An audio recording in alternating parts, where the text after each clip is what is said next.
Everybody, welcome to Ed Listen YouTube channel. Today I want to show you, I want to go in depth on the short answer and description type of questions in Google Forums. So without a further ado, let's get into that. So I'm going to make me smaller. And what I'm going to do is I'm just going to hit the little plus button here, the one right here. And I'm going to then change my multiple choice thing, which is the default, to a short answer. And I'm going to give it to a question. What is a good name for a cat? And if I go to the view button right here, I see my form. And I can, what is a good name for the cat? And I can, Bobber. There you go. Submit. Now I'm going to go back. Now that's really cool, and that's very simple. And if I look to adding another question right here, multiple choice, I can say paragraph. And, are some...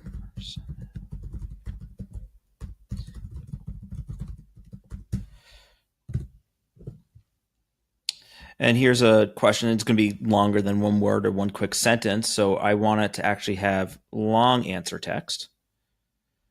And if I now go here and hit submit, you'll notice that basically we have the short answer right there. And then we have the long answer right there. And you can input as much text you want. That's the short of it.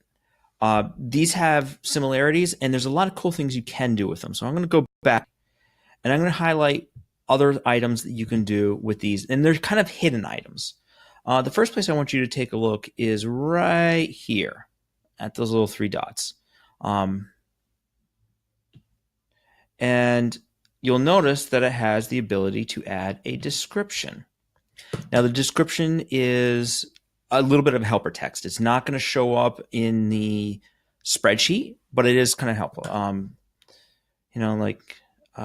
Think of a male name.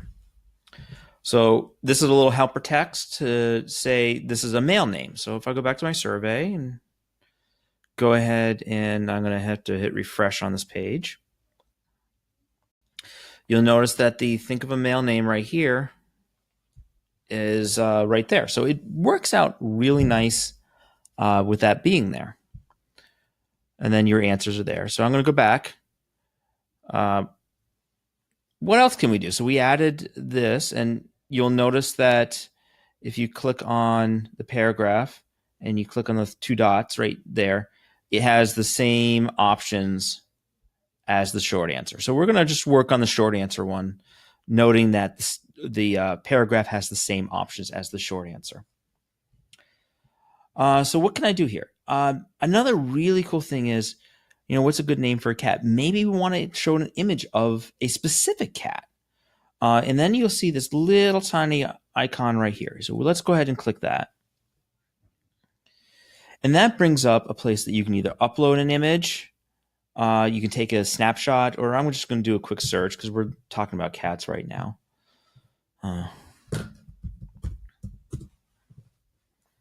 So there's a picture of a cat. I'm not going to get too fancy. And we're going to use that one. And this is kind of neat. It brings in the picture of the cat.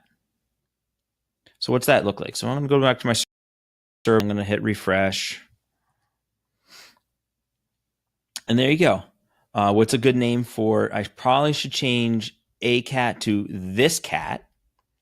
And letting you know that the cat is male, and other personality traits. So that's really neat. We can put it in there, and we can talk about stuff for that specific image. The next thing we can kind of do is, let's see what else we can do. So we've added this, we've added that. Now, let's say we're saying we don't want long names. We want really short names. So what we're going to do is we're actually going to click right down here again. and we're going to use a response validation. So I'm going to click on the response validation. And this is what shows up right here. Okay. Now the response validation is requirements for that question. So let's say we want to keep it a text, or actually length, maximum character count, and I want it to be 3. And then we're just going to give a little helper text saying, you know, names must be 3 or less characters. Click outside. I'm going to click on my survey. I'm going to hit refresh on the screen. Okay. Now, the survey hasn't changed. And if I go here and I can, you know, if I tip Bob, it's fine. Now watch what happens when I go to Bobby. It automatically, on the fly, says names must be 3 characters or less. And that was something that we mentioned in there. So that's something you can do. You can actually limit different things within your question. I've actually used it where I put a form out to students and I didn't want them to move ahead and answer it or, you know, give out the link, or I wanted to hand it out to students beforehand, but I didn't want them to take it into the class. And one of the things this is a great thing, is instead of changing the text, and maybe what we'll do is I'm going to X this out. I'm actually going to add another question, and it's down on the bottom. And let's see. And if I take this is a great thing to show. This little doohickey in the top, you can see your mouse moves. It goes up, and it allows you, I may need to go the other way around, set where the question is. So the very first question is going to be a short answer. And I was going to say in class password. And then what I'm going to do is I'm going to go to response validation, and I'm going to keep it a text.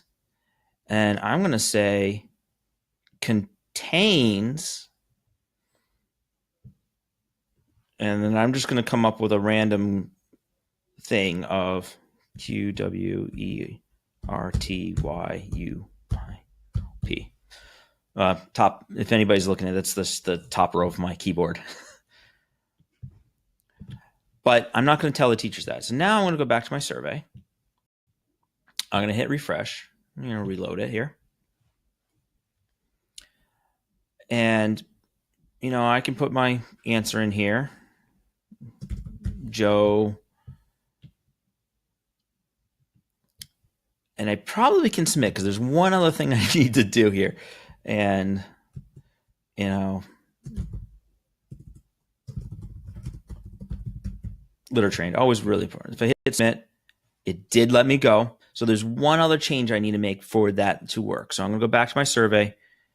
And this is another highlight here. I did not set this as required. So someone could easily skip it. So I'm going to set this as required. Good. Now I'm going to go back to my survey. I'm going to hit submit another response. Now it's required. So I can go down here and I can try and, you know,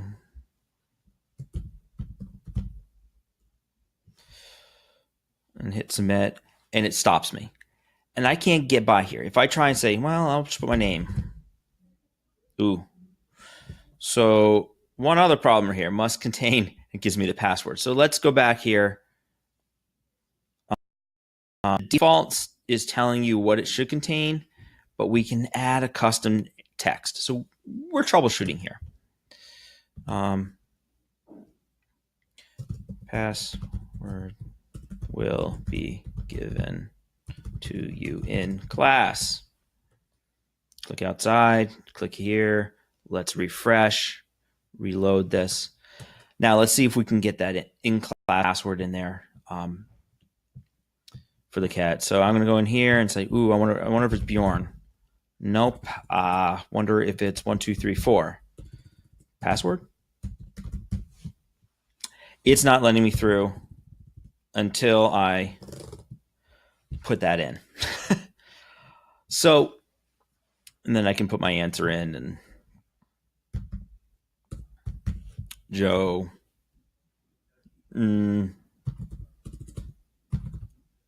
sir, Mouser, hit submit. So there's my, I'm going to go back here. And like I said, everything that I could do in a short answer, I can also do in the paragraph form. If you look, it has the description, has the description here, it has the response validation, it has required in here. I can move items around right there. This button right here is duplicate, and then we can trash the question.